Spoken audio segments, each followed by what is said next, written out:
Good morning. You guys look really refreshed. Well, thanks for coming. My name's Seth Berman. I'm the president and CEO of Instantiations. Our main product is VA Smalltalk. So I'm going to be talking today about the product, but I'm also going to take the opportunity to talk about the company because it's been a really big year for our company. There's been a lot of events that have happened, and I've got 30 minutes, so I've just kind of put the highlights on here. I've had a very positive, a lot of positive feedback as I've come here. A lot of people have come up saying they like what Instantiations is doing. They feel like there's a very positive vibe about what we're doing, and I think that's really great to hear. I talk about, when people talk about who we are, I notice there's a disconnect between the way that I see our company, our mission, and what we do, and what people normally associate us with, which is sort of like just the code. So we have the product, the code, and that is essentially our identity. So I want to take this, I'd be remiss if I didn't take this opportunity to sort of back up a little bit and describe who it is that Instantiations, what it is that we actually do.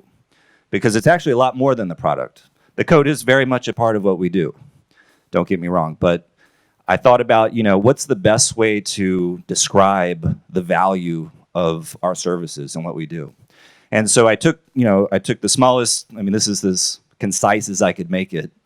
And at the end of the day, we're a professional services company. That's really what we are. We're about services. We're about relationships. And we have a long history with most of our customers. We have a complete sort of history of their systems and their needs, and we have a very diverse customer set. We have customers all over the world, large European base, South America, Australia, New Zealand, United States, Canada, this year Russia, and we have teams of size 1, we have teams of size 50, everywhere in between. We have systems that are pretty much being maintained, and we have systems that are very actively developed, and they're in environments that are changing rapidly or not so rapidly by teams that are growing, shrinking, or just moving to somewhere else. So I see us as the constant in that whole giant mess.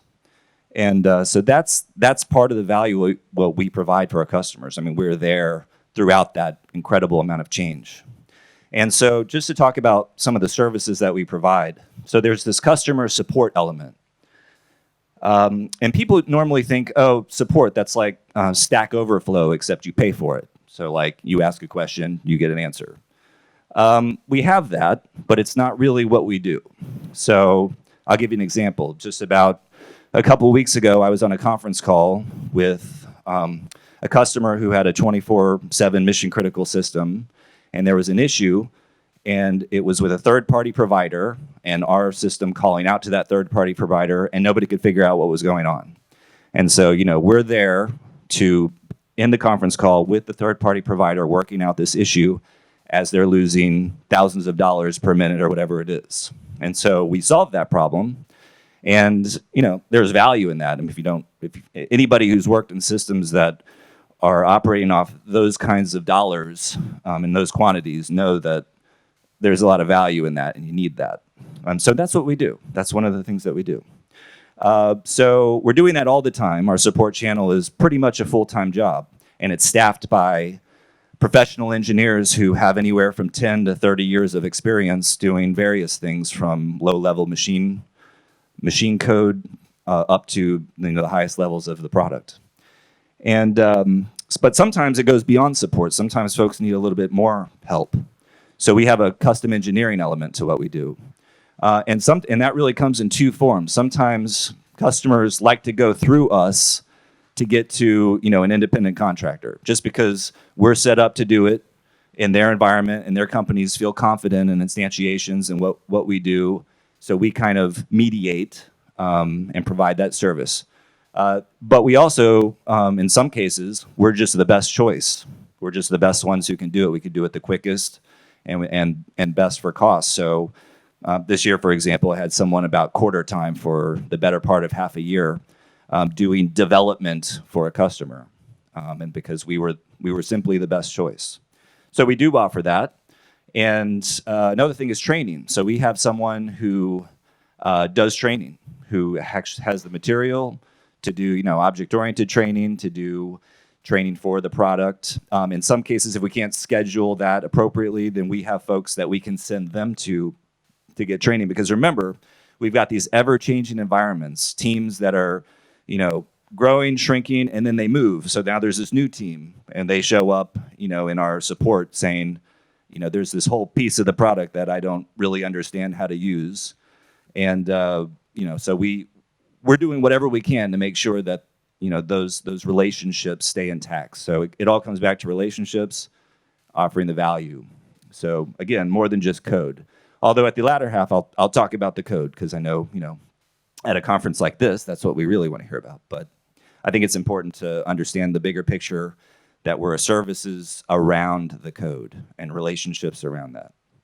And finally, community involvement. I mean, this is huge. So for a number of years, for many years, we've been platinum sponsors of ESUG, of FAST. We do that because we want to encourage, adoption within the Smalltalk community. When we know these things, these events draw lots of younger folks from academic institutions, and so we support that. Also, we are organizers as well. So this last March, Instantiations organized on the East Coast of the United States a Camp Smalltalk that was fantastic. I mean, we had people come from internationally as well, which is just a huge testament for anybody who's going to take a weekend. It shows a lot of character and passion for somebody who's willing to do that. Because that's not easy. And so, we had a lot of support in that and ended up running like a little mini conference. And there's going to be another one in October that we're sponsoring. And there's quite a few sponsors for this one. And this is running in West Coast, United States. So this will be in Portland. So we're going to send some folks. I'll be there. I'm going to be bringing someone else. And I'm sure it's going to be fantastic. And finally, we now have a presence on GitHub. We're trying to do more collaboration with folks with some open code types of situations. We got a lot on, TensorFlow, Docker examples. It's nice to see because I see an exchange like on TensorFlow for example, with folks who aren't necessarily our customer. They're just community members who are interested in, the portability and of between dialects and keeping this stuff going. I get to watch those exchanges on GitHub, and I think that's a really healthy thing. And it's very good. So as far as one of the things that we're really interested in as a company at Instantiations is outreach. So when I come here, it's not the outreach I'm talking about. I love coming here. I love talking to people who do Smalltalk. And like I said, we love supporting it just because we like to grow the community. But the kind of outreach I'm talking about is outreach to people who don't know Smalltalk and to try to present it to them in a way to show them why it provides them value, not just that it does cool things. You really got to show them. Lots of programming languages can do cool things, and you can do fancy demos and make yourself look fantastic. But at the end of the day, you got to be able to describe what's the value of what you're doing. And so that's the conversation we're trying to bring, and I'll talk a little bit more about that later. So we're definitely more active on Twitter, LinkedIn. If you follow Mariano, he's got a great series of blogs, and tons of people have come up to me saying, they really love those tutorials that he's doing, showing off with, machine learning and IoT, and people are really getting into it. And it's much appreciated, and we're getting a fantastic. I can see, people who are liking our stuff and all that I've just watched over the period of months as that average has started to come up, and that's obvious that we're gaining more interest in a lot of areas, as well as the GitHub that I talked about. New approaches and applications for Smalltalk. So, my dad taught me a long time ago that, and most people know this who have businesses, that if you're not growing, you're dying. So we're interested in growing. That's why I took over the company. I'm not here just to parachute it to the ground. I'm here to make change, make positive change for Instantiations and Smalltalk at large. So in that light, one of the things, that's why IoT. People have come up, of course, and said, "Oh, we noticed your IoT. What's up with that? What's the end thing here? Well, okay, so the end thing is for instantiations to grow, so we can pump resources back into the products that we make for our customers and give that additional value. That's what we're doing. So we have our 2-year plans and we have our 10+ year plans for health. So you have to invest. And so finally, with new relationships with the software engineering community to further Smalltalk adoption. So this is, I come here, but it's not really furthering Smalltalk adoptions. For the most case, you guys use Smalltalk. But we've had some, I'll give you another example. On LinkedIn the other day, I think it was maybe about a couple weeks ago, I mean, you can look it up and see, there was someone very interested from a prominent company in the Raleigh area, which is where most of the development team resides, who was very interested in the machine learning aspects of VA Smalltalk, and because he was seeing all the work that Mariano was blogging about, and was just really interested to know more about that. So we set up a time to go to the local Starbucks where we both met, and we talked about machine learning and Smalltalk for the better part of 3 hours. And a lot of great things came out of that conversation, and that's just what you have to do. It's about relationship building, and so that's something we're really trying to push and get into. It's also about customer collaboration, to a large degree, and we always try to meet our customers' needs the best we can in the time frame that they want. But as I explained to you before, our customer set is really diverse. It's really hard, for any decision we make. The way we prioritize it, I'll put it that way, is there's no optimal way to do that, But we have a customer set that, for example, ATOS, which is a division of Bosch and is here in the German area, partnered with us to help expedite the development of a JIT compiler for our new virtual machine. And they're a very technical company, and they have very specific performance demands, and so they were very interested in having this get done. And so by partnering with us, we got it done in an 8-month cycle.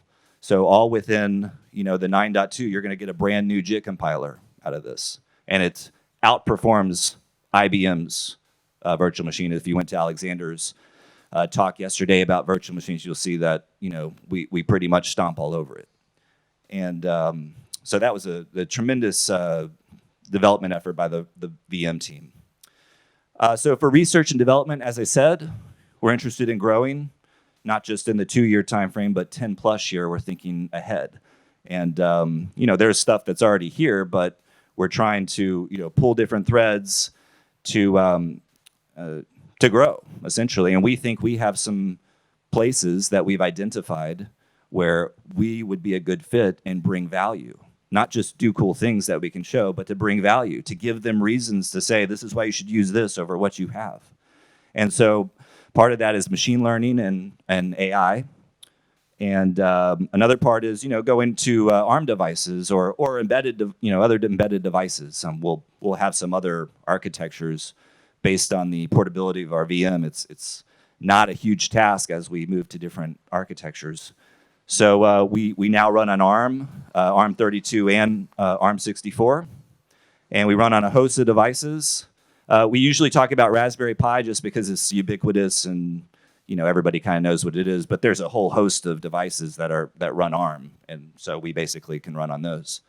And the Internet of Things in general, just devices that in these days, they have more computing power than they did, 10 years ago or before. So you can do a lot more on these devices. Again, a place where I think, Smalltalk can bring a lot of value because you can use these things to do so much more than you could in the past and had to use more constrained means. Okay, so this one I'm really excited about.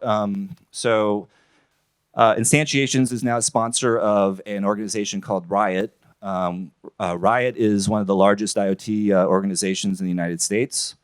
If you look at that website there, you can look at the list of sponsors which we're on, and you can see you'll recognize most names on there. And in short, they're a network.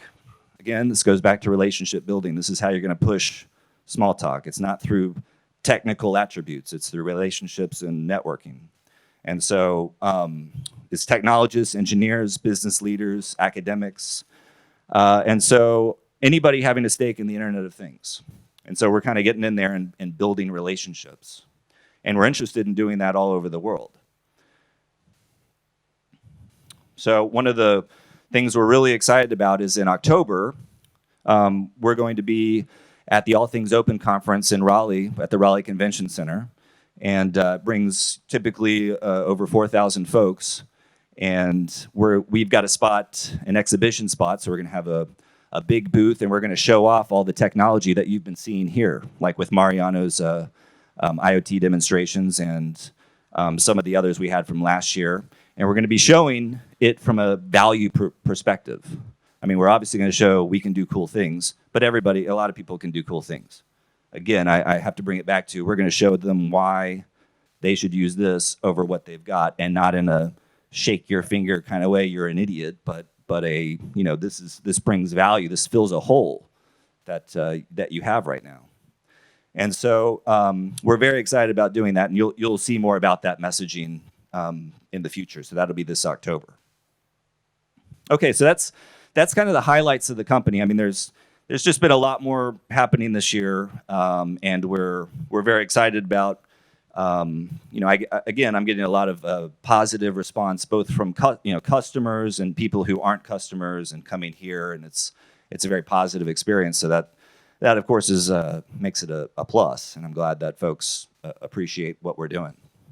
But now, so let's talk about the next product release, because some folks, again, it's back to, okay, they're pulling IoT and machine learning threads. I mean, what about the core product? So I'll just reiterate, if that's in question, which it shouldn't be, because last year, 9.1 was the largest release of VA or Visual Age Smalltalk in the history of the product. It was the biggest one ever.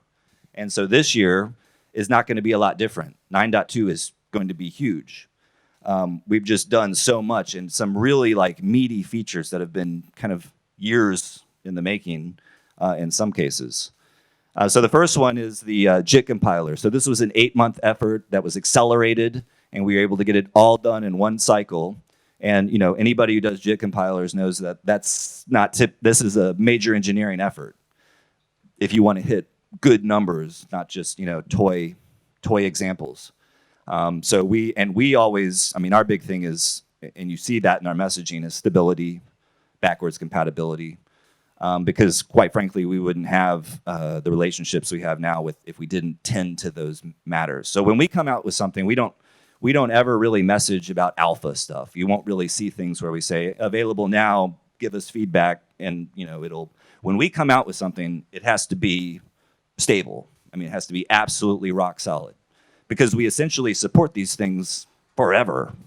So when the VM first came out, so we totally rewrote IBM's virtual machine from the ground up, totally different technologies, with basically the interface we were able to derive from the old one.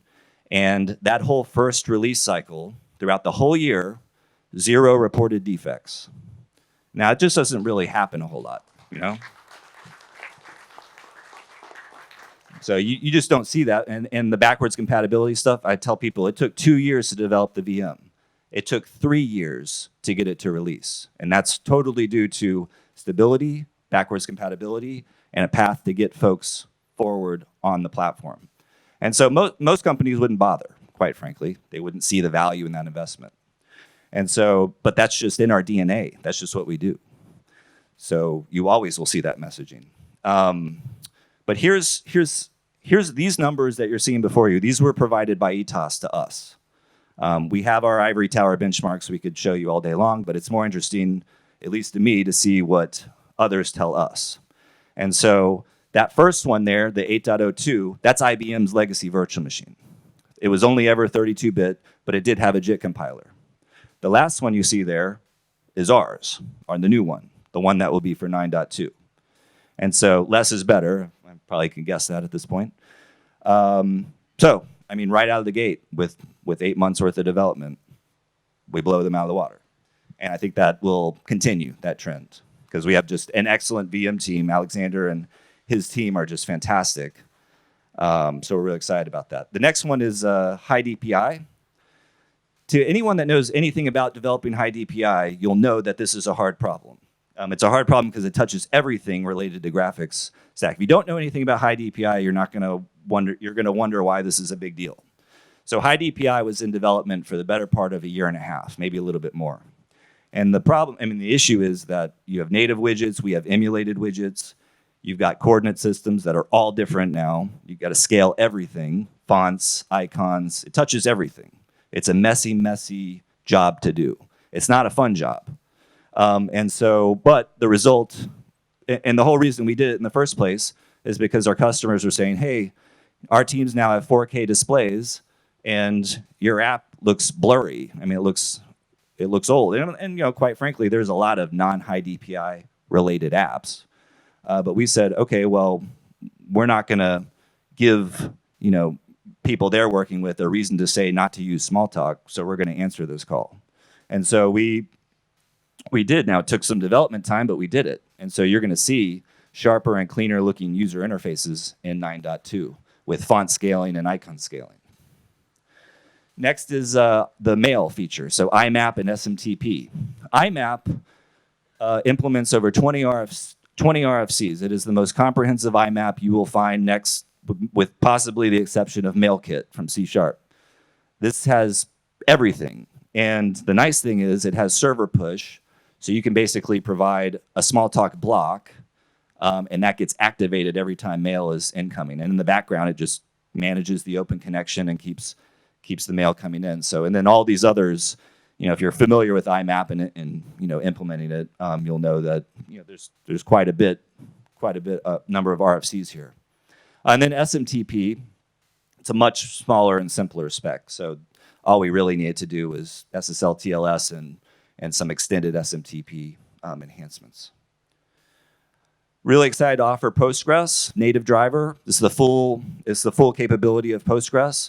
It also integrates into our VA's database abstraction layer, and it works with Glorp. We have it fully tested with Glorp.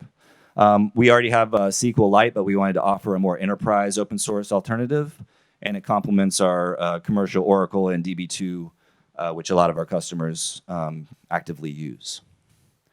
In SSL cryptography, this is a strong point of VA. We have a really comprehensive cryptography support. And now we have a Libre SSL you can hook up to, as well as these last two basically are to complement some of the upcoming work with JSON web tokens. And so this is the kind of the underpinnings to help achieve that end. Okay, so the HTTP client has a lot more REST support now, and does server name identification. Some sites require that, as well as redirects. Compression streams, we have. I talked about Z standard last year, but it was a goodie. It was just an open source kind of alternative thing. Well, we've rolled that into the product, into the base product. So Z standard is from Facebook. It's a really modern compression scheme. And Brotli, which is seeing a lot more usage for web compression, is now part of the standard product. FFI, so we have a nice FFI layer. We use libFFI. We have for a number of years. Alexander has done some, even pushed back to the FFI or libFFI folks to make some really nice low-level fixes that they never knew about. And so we have, and with it we have our non-blocking FFI as well as blocking FFI. We have thread pools or a single thread. And so what we've done this time is we've really significantly increased the performance, about 5x for actual calls.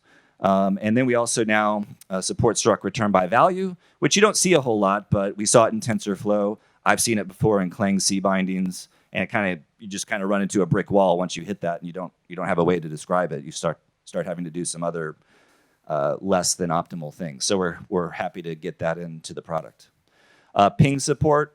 So we've increased performance via primitives, about 20x performance increase for ping readers. We also support ping interlaced frames. And for Unicode, this is an evolving story just because it's so big.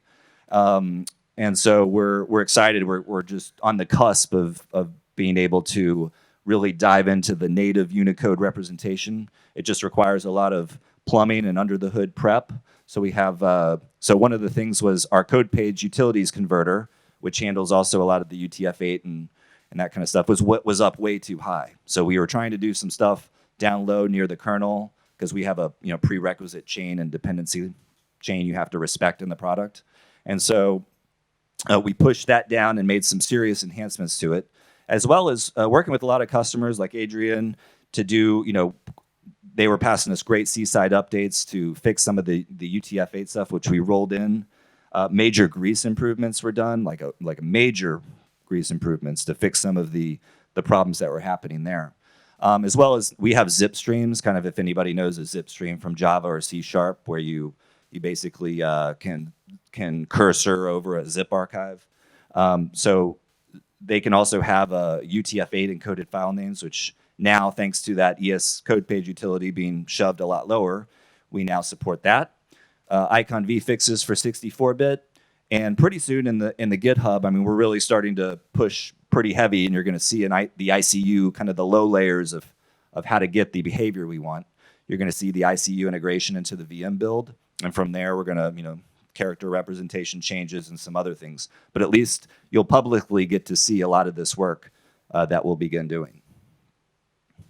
And then these are just other features. The code editor, we have a really nice code editor. Now it has direct write.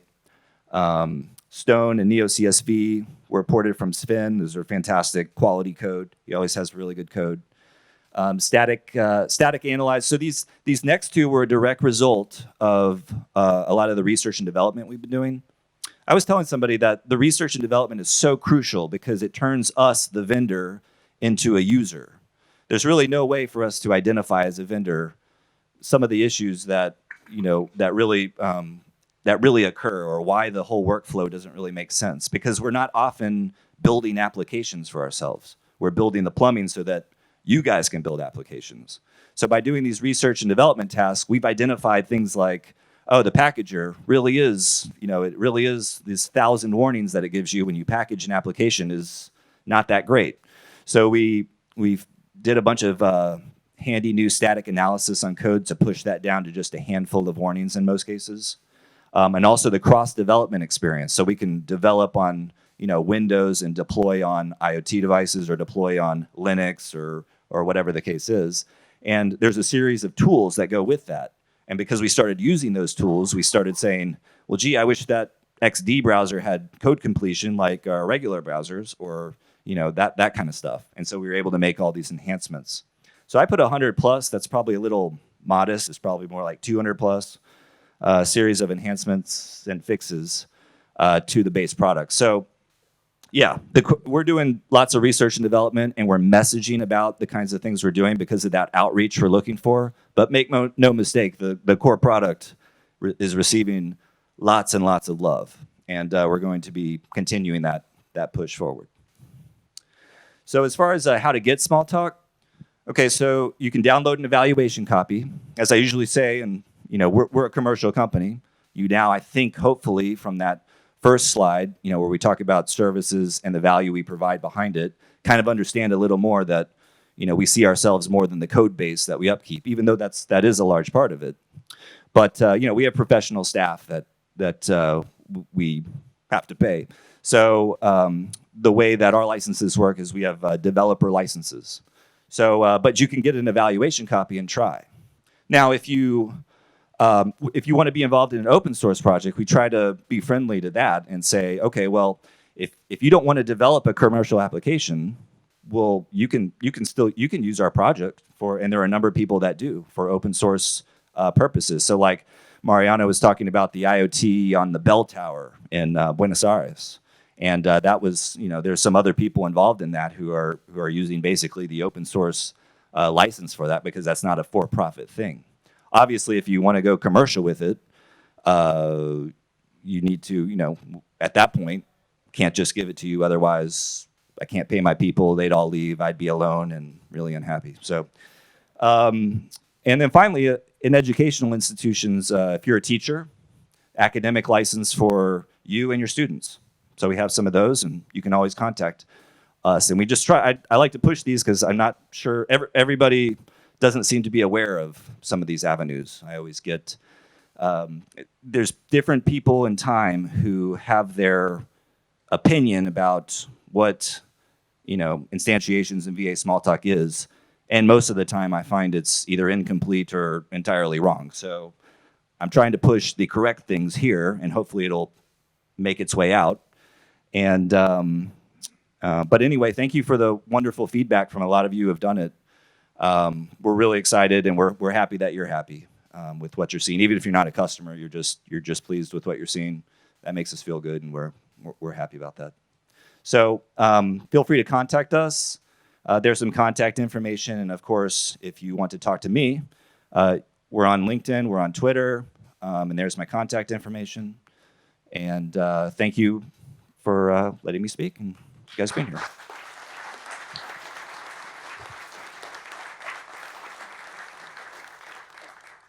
I actually forget the time. I don't know if do we have time for questions? I don't want to steal people's.